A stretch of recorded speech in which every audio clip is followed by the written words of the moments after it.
Y'all remember that episode of VeggieTales about the bunnies?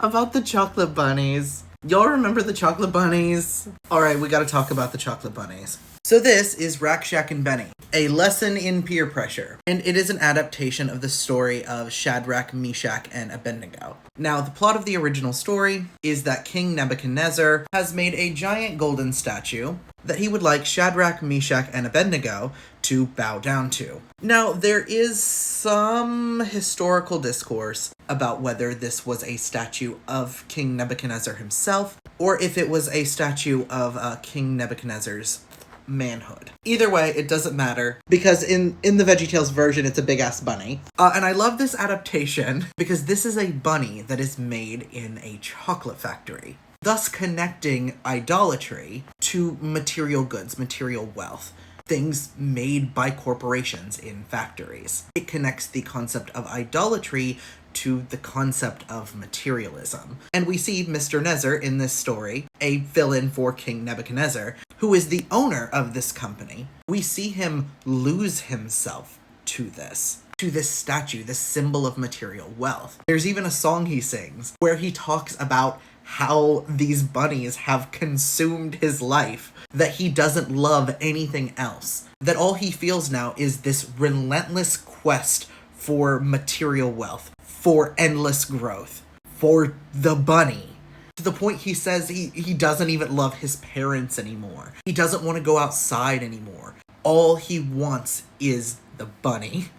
It's so funny to talk about the fucking bunny. Okay, he just wants the bunny. This is a story about a man's quest for material wealth destroying his life. And not only is it destroying his life, this mentality, this endless quest for the bunny, the material wealth, it spreads to other people, and he demands that of them. He demands that they too feel this unyielding urge to constantly consume.